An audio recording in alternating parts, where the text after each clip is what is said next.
So we've got these excerpts from Tuesdays with Morrie. Right. And, Yeah. I think everybody kind of knows the basic story. Right. But I'm really excited to dig in because it's such a powerful story about life and death and everything in between. Absolutely. And it really focuses on that relationship between Morrie Schwartz, Right. a professor battling ALS, and his former student, Mitch Albom, who reconnects with him kind of towards the end. Yeah, and it's really amazing how this book just resonates with people even decades after its publication. I mean, the lessons are just so timeless.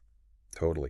I mean, it's not just like a heartwarming story either, though, right? It's like Morrie is almost intentionally using his impending death as like a teaching tool. Oh, absolutely. It's almost like his final thesis. Right. He's taking his own demise and turning it into this profound lesson for Mitch and really for all of us. Absolutely. Yeah. It's not every day you find someone who embraces like their mortality with such openness. I know. It's really something else. Like crafting his death as a final project. Exactly. He's not shying away from it at all. In fact, he even holds what he calls a living funeral. Oh, yeah. I love that part. Yeah. Where he invites all his loved ones to celebrate his life while he can still hear their tributes. Wow. It's incredibly powerful. It's like a total defiance of how we as a society usually treat death, right? Like we tiptoe around it like it's this taboo subject. Yeah, we really do. It makes you think about, how comfortable are we really with facing death? For sure. For sure. But Morrie doesn't stop there, right? Oh, no, not at all. His whole approach is so unconventional. He sees this time as an opportunity to share his wisdom, to guide Mitch through some of life's complexities. Exactly. And that's where you see the beauty of their dynamic, I think. You have Mitch, who is this driven journalist, successful, Consumed by deadlines. Yes. Always chasing the next storm. Material possessions, the whole thing. Totally. And then you have Morrie, who's found a completely different type of success. Right. One that is rooted in human connection and self-awareness. And they clash immediately, too, right? Oh, yeah, that first Tuesday meeting. When Mitch arrives, but, can't even tear himself away from a work call. While his dying professor is waiting for him. Talk about a reality check. Oh, yeah. It's almost comical, but sad, too. It is. It's like a perfect snapshot of how easily we get caught up in achieving external things and lose sight of what truly matters. Yeah, for sure. Yeah. And it's something I think we can all relate to in some way. Totally. That pull between ambition and genuine connection. Absolutely. So how does this initial clash between their worlds sort of set the stage for their weekly meetings and what Morrie calls their final thesis? Well, it's like a master class in living. Okay. Taught by someone who is literally facing the ultimate deadline. Right. Morrie uses these Tuesday meetings to delve into all these profound themes. Yeah. Death, aging, love culture. Okay. And he offers these incredibly insightful perspectives that are both deeply personal and at the same time, universally relatable. And he does it with such grace and humor, even when talking about these heavy subjects. He does. Like when he says to Mitch, learn how to die and you learn how to live. Powerful stuff. It's not morbid. It's like an invitation to face our mortality so that we can truly embrace life. And for Morrie, it's not just an abstract idea. Right. He actually uses a visualization technique to deal with his own mortality. Oh, wow. What's that? He imagines this little bird sitting on his shoulder. Okay. And every day the bird asks, is today the day? Wow. It's such a powerful practice, right? Yeah. It really makes you think, how would approaching each day with that awareness change your own priorities? Right. I mean, totally. It would definitely shift your perspective, I think. Absolutely. And Morrie's wisdom isn't limited to just facing death either. No. He has this really unique perspective on aging, too. He does. That's he doesn't just see it as decline. Yeah. He sees it as growth and understanding. Yeah, it's like he views aging not as a movement backwards, but a movement forward. I like that. Yeah, embracing all the different ages within himself. Oh, wow. The child, the young man, the wise elder. Okay. And he believes the fear of aging, it comes from not finding meaning in the journey. Right. From living unfulfilled lives. Which kind of begs the question for all of us, how can we shift our own perceptions of aging? Yeah. To really see it as a source of wisdom rather than just a loss of youth? Yeah, that's a good question. What experiences have shaped us in ways that we wouldn't trade for anything, right? Exactly. It's a powerful reframing. It is. And then there's his focus on love, which is really at the heart of all of Morrie's teachings. Absolutely. He's not just talking about love in the romantic sense, though. No. Yeah. Like family marriage and deep human connection. It's the antidote to this culture that's obsessed with material success, you know? Yeah, for sure. And we see this play out so beautifully in his relationship with his wife, Janine. Yes. Initially she's a little hesitant about Morrie's openness with his illness. Right. But she finds herself drawn into these Tuesday visits. Yeah, she does. Sharing these intimate moments and connecting with him on a much deeper level. It's beautiful. It really shows that love has this power to bridge even the most difficult situations. And it reminds us all how important it is to nurture these meaningful connections in our own lives. Yeah, absolutely. It's not just about finding those connections, though. It's about nurturing the ones we already have, especially when those relationships are strained. Yeah, and that's where we see Mitch's own struggles coming in. Absolutely. His brother's cancer diagnosis. Right, and all these complicated emotions come up. Oh, yeah. Guilt, frustration, helplessness. It's like such a stark contrast to, the close relationship they had as kids. Right. Such a parallel to Mitch's own initial avoidance of Morrie. Yeah, totally. It's like a reminder that even the closest bonds can fray. They do. Under pressure. But Morrie offers this guidance that's relevant to any relationship that's strained. Yeah. What does he say? He doesn't tell Mitch to, force a reconciliation. Or try to change his brother's mind. Which would be the natural inclination for a lot of us, I think. Yeah, instead he encourages acceptance. Acceptance. And respect. Okay. To make peace with the situation. Okay. To honor his brother's choices and to find ways to connect in the present moment. However limited they might be. Yeah. And it's powerful because it's a reminder that love doesn't always look the way we expect it to. It doesn't.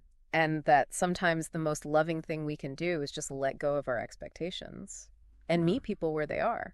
Okay, so this idea of letting go. Yeah. It ties back to Morrie's philosophy of detaching from emotions. Right. Not denying them, right, but experiencing them fully and letting them go. Okay. And he doesn't just talk about it in some, abstract way. Right. He uses very concrete examples from his own experience with ALS. Oh, yeah. Like what? Like when he talks about being interviewed by Ted Koppel on Nightline. Oh, yeah. And talking about needing help with basic bodily functions. I mean, wow. As his disease progresses. That's putting yourself out there. It is. And I think for a lot of people, that would be so hard. Yeah. To talk about that so openly, to feel that kind of vulnerability. Yeah. But Morrie chooses to find humor in it. Yeah, he does. He even jokes that he just be a baby one more time. Yeah, that's so Morrie. Right. It's just this amazing ability to reframe his perspective and completely shift the experience. Instead of focusing on this loss of independence, right, he finds the unexpected gifts that come with vulnerability and dependence. I mean, it's pretty radical when you think about it. It is. Could embracing that kind of vulnerability actually lead to a deeper sense of connection? Or even joy? Yeah. It's a question worth pondering. Yeah, it is. Yeah. And it leads to one of the most profound lessons, I think, of the whole book. What's that? When Morrie says, death ends a life, not a relationship. Right. Jill? I know. He's not denying the reality of death, no, but he's emphasizing that love transcends physical limitations. Yeah, love is bigger than death. And we see this idea brought to life through the detail about his cremation plans. Oh, yeah. Tell me about that. So he wants to be cremated and have his ashes scattered under a tree where his students can visit him. I love that. Such a beautiful metaphor. It is. For how his presence will continue to nourish and inspire. Even after he's gone. Right. It speaks to his belief that, the impact we have on others extends far beyond our lifespan. It does, for sure. He wants to leave a legacy of love, compassion, and this deep appreciation for life, even in the face of death. It's inspiring. And through his example, he empowers Mitch and all of us, really, right, to do the same. To live a life that matters. But his impact isn't limited to just the people he knew personally, right? No, not at all. Because Mitch shares their conversations with the world. Right, through the book. Through Tuesdays with Morrie. Yeah. So Morrie's wisdom ends up reaching this global audience. That's amazing. Inspiring countless readers. To re-examine their priorities. To live more intentionally. And his message resonates because it's grounded in these universal truths. Right. He reminds us that the meaning of life isn't about material possessions or achievements. Yeah. It's about the quality of our relationships, our contributions to the world. Right. And our ability to embrace the full spectrum of human experience. Yeah. The joy and the sorrow. He encourages us to create our own subculture I love that term. based on values that actually matter. Like love community and finding meaning in simple things. Yeah, and it's like a direct challenge to the prevailing cultural narrative, right? Absolutely. That often prioritizes material success and individual achievement above all else. Yeah, he's not afraid to critique that narrative. He's not.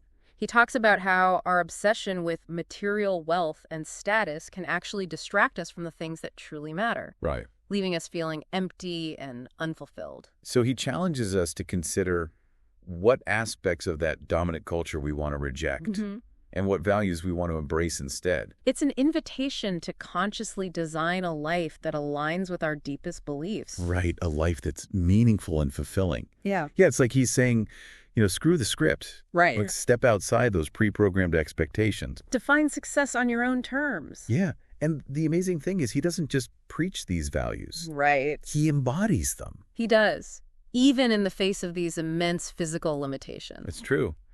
He finds ways to connect with people, to give back, and to find joy in those simple, everyday moments. Yeah, and he shows us that it's possible to live a meaningful life no matter what our circumstances are.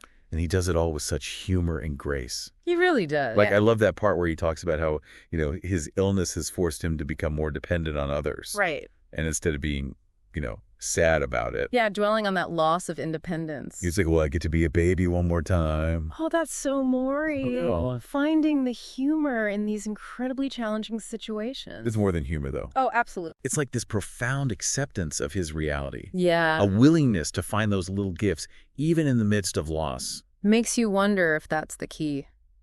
To what? To living a more fulfilling life. Embracing vulnerability. Right. It's an interesting question. It is, because often we try so hard to project this image of strength and independence. Yeah, we do. And we end up isolating ourselves from the very connections that could bring us real joy and meaning. It's like we're afraid to let people see our weaknesses. Right. But maybe that's where our true strength lies. Yeah, maybe those perceived weaknesses. We're actually the portals to deeper connection and compassion. Which brings us back to that powerful message about love transcending death. Death ends a life, not a relationship. So simple, yet so profound. I know. Yeah. It reminds us that the love we share, the connections we make, those things, they ripple outward. Even after we're gone. Yeah. Maybe that's the ultimate legacy. To know that our lives have touched others in a way that will continue to resonate. It's beautiful. Yeah. And for Morrie, that legacy is captured so perfectly in that image of his students visiting the tree. Where his ashes are scattered. It's a testament to the power of a teacher's influence. And his desire to keep nurturing and inspiring even in his absence. So we've reached the end of our deep dive into Tuesdays with Morrie. Wow. It's been emotional. Full of laughter, tears, and these just profound insights. Into what it means to be human. Yeah. And as we wrap up, I think it's fitting to leave our listeners with a question. Okay, I like it. Inspired by Morrie's love of teaching. Okay. If you could have a last class with someone you admire, who would it be? That's a good one. And what wisdom would you seek from them? Wow. Powerful question. It's a good one to carry with us. It is. As we move forward. Reminder to cherish those connections. To seek out mentors and guides. Yeah. And to embrace the lessons that life and death have to offer. Beautiful. So thank you for joining us. Yes, thank you. On this incredibly moving exploration of Tuesdays with Morrie